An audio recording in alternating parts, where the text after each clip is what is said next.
Hello दोस्तों, नमस्कार, जोहार। स्वागत है आप सभी छात्रों का जीएस फाउंडेशन के इस ऑनलाइन प्लेटफॉर्म पे। दोस्तों, सबसे पहले तो मेरा आपसे ये रिक्वेस्ट है, विनती है कि यदि आप इस वीडियो को देख रहे हैं तो पूरा अवश्य देखिएगा।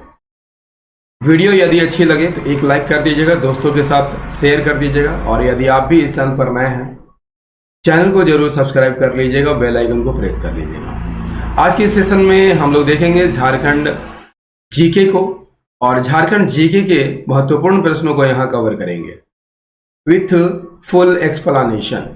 ठीक है, संपूर्ण व्याख्या के साथ यहां पर हम लोग झारखंड जीके को करने वाले हैं। ठीक है, जेएसएससी सीजल एग्जाम के लिए इसे तैयार किया गया है, लेकिन आप झारखंड में किसी भी एग्जाम की तैयारी कर रहे हैं तो ये वीडियो को आप देख सकते हैं। ठीक है, और याद रखिएगा दोस्तों, मेरी वीडियो डेली जो है 12 बजे दिन में आती है, तो इसे रोज देखना मत भूलिए। ठीक है, चलिए शुरुआत करते हैं आज के सेशन को।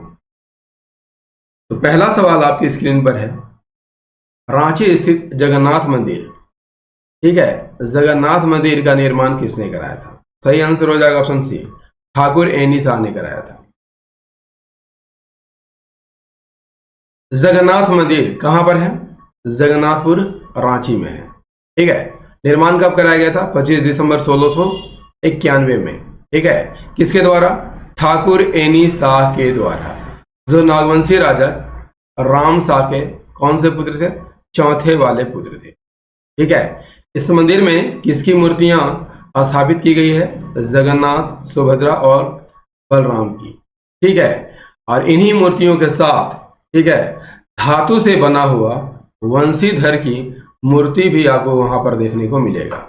ठीक है, और इन मूर्ति को नागवंशी राजा किससे प्राप्त किया था? मराठाओं से प्राप्त किया था, विजय चिन्ह के रूप में। क्लियर ना?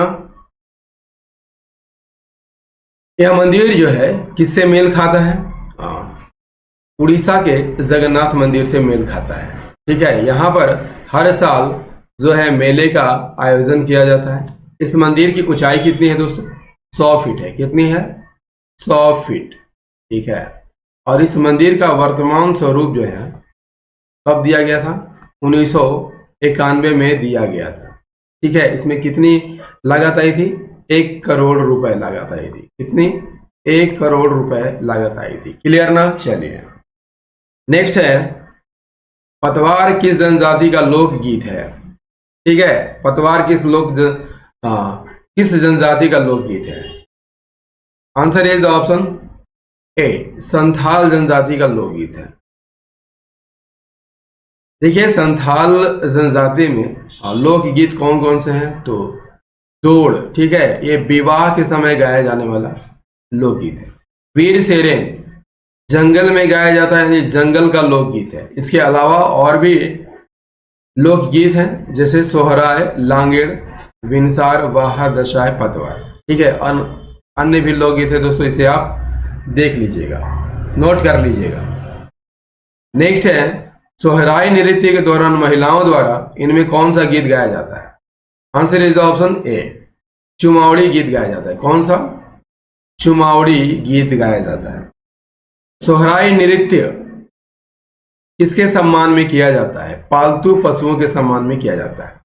और इस नृत्य के दौरान जो है कहां पर पूजा की जाती है? गौशाला में पूजा की जाती है।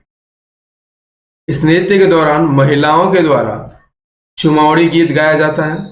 इस नृत्य के दौरान पुरुष जो है गांव गांव जाकर नाचते और गाते हैं। क्लियर ना? चलिए नेक्स्ट क्वेश्चन, दुमका के प्रसिद्ध हिजला मेला की शुरुआत किस वर्ष की गई? This is very very important question. Dumka के प्रसिद्ध हिजला मेला की शुरुआत किस वर्ष की गई थी? दोस्तों फटाफट आंसर के दिए, किस वर्ष की गई थी? ऑप्शन बी सही आंसर हो जाएगा, 1890 में की गई थी।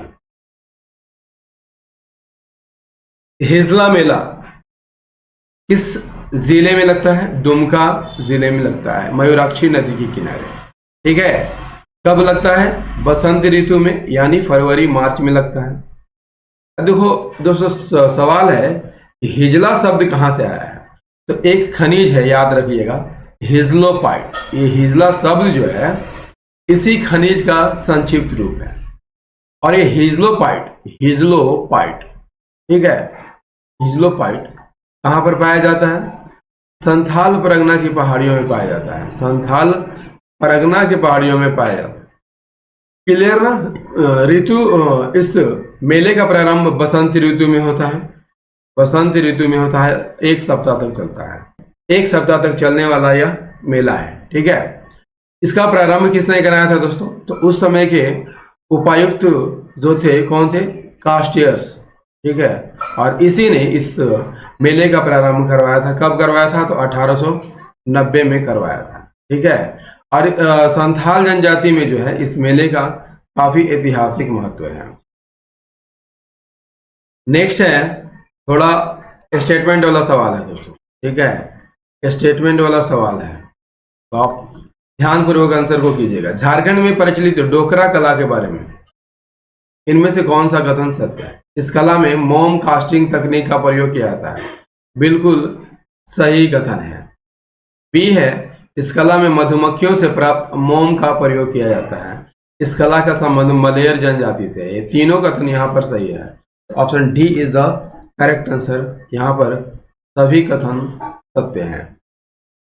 इस कला में मोम कास्टिंग तकनीक का प्रयोग किया जाता है। मधुमक्खियों से प्राप्त मोम का प्रयोग किया जाता है। और इस कला का संबंध किससे है? मलेर जाति से संबंधित है।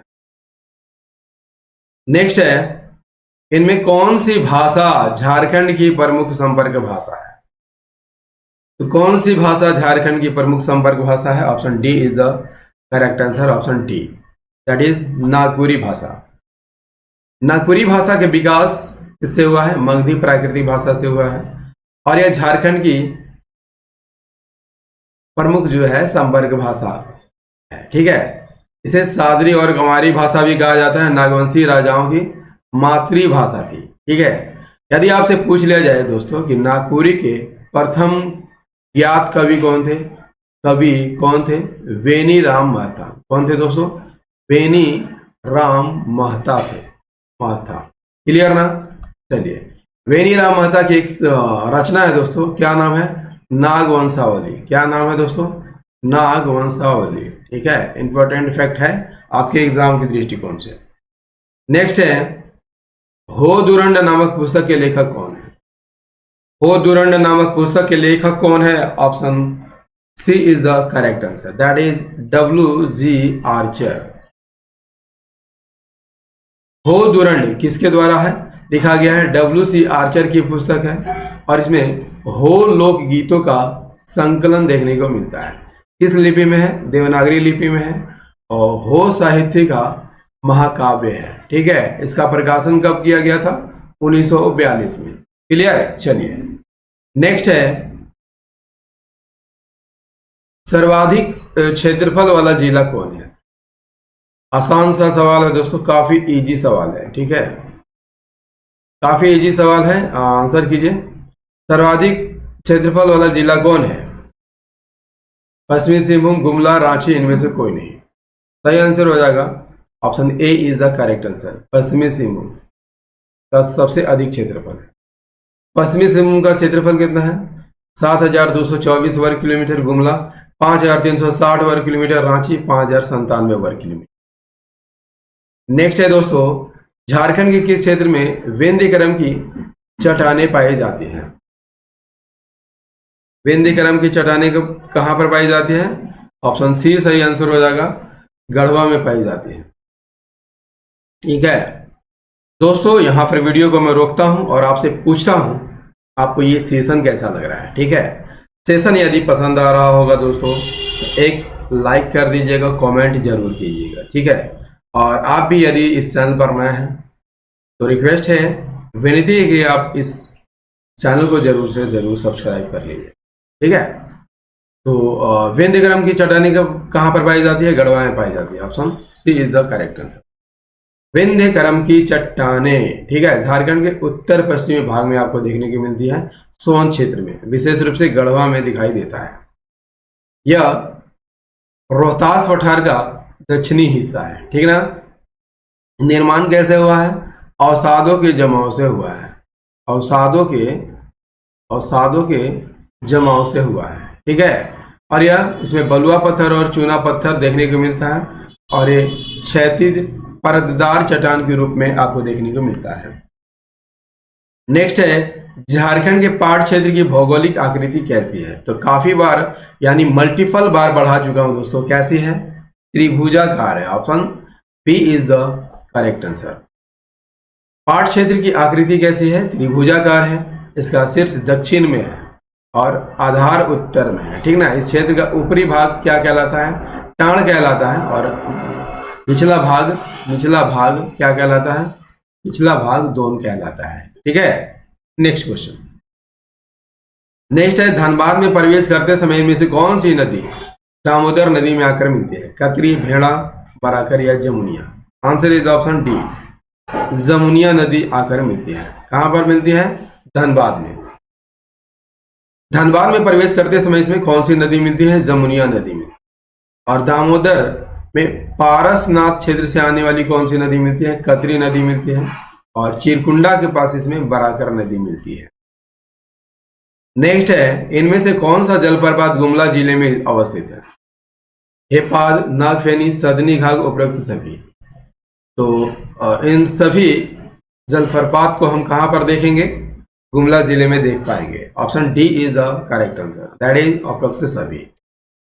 हेपाद, नागफेनी, सदनी घाघ, प्रेमा घाघ, शेरका, ये सभी जो है आपको कहां पर देखने को मिलता है? गुमला जिला में देखने को मिलता है। नेक्स्ट है इनमें से कौन सा गर्म जलकुंड हजारीबाग जिले में नहीं है? नूनबिल, हरहद, कावा या टाइगर? तो नूनबिल कहां पर देखने को मिलता है दोस्तों? दुमका में देखने को मिलता है। तो हजारीबाग में यही स्थित नहीं होगा। नूनबिल कहां पर होगा? दुमका में। Option A is the correct answer. Nunbil गर्म जलकुंड कहां? दुमका में। नेक्स्ट है राज्य में डेल्टा प्रकार की जलवायु का विस्तार कहां पर है? पलामू, गढ़वा, चतरा, लातेहार, पूर्वी सिंहभूम, पश्चिमी सिंहभूम या साहेबगंज, पाकुड़? सही आंसर हो जाएगा option D is the correct answer, that is Sahebganj और पाकुड़ में डेल्टा प्रकार की जलवायु देखने को मिलता है। डेल्टा प्रकार की जलवायु पूर्वी संथाल परगना क्षेत्र में, ठीक है, विशेषकर साहेबगंज और पाकुड़ में। यहाँ वर्षा कितनी होती है? 152 सेंटीमीटर। और पश्चिम बंगाल में जो नार्वेस्टर आता है उसके समान ही है। ठीक है, नेक्स्ट कर लेते हैं झारखंड के किस क्षेत्र में रेतीली मिट्टी की अधिकता पाई जाती है? तो रेतीली मिट्टी की अधिकता हजारीबाग और धनबाद में देखने को मिलता है। Option B is the correct answer. रेतीली मिट्टी कहां पर? पूर्वी हजारीबाग और धनबाद में देखने को मिलता है। इस मिट्टी में लाल और पीले रंग का मिश्रण है। ठीक है, इस मिट्टी में कैसे अनाजों की खेती होती है? मोटे अनाजों की खेती है। दामोदर घाटी क्षेत्र में उधर जो है फुफ्फुस बलुई मिट्टी प्राप्त की जाती है। दोस्तों झारखंड जीके का ये सेशन काफी कम समय में हमने कराया है। ठीक है, यदि सेशन पसंद आया हो तो एक लाइक कर दीजिएगा, दोस्तों के साथ शेयर कर दीजिएगा और यदि आप भी इस चैनल पर नए हैं तो चैनल को जरूर से जरूर सब्सक्राइब कर लीजिएगा, बेल आइकन को प्रेस करना मत भूलिएगा। ठीक है, मिलते हैं अगले सेशन में, तब तक के लिए जय हिंद, धन्यवाद।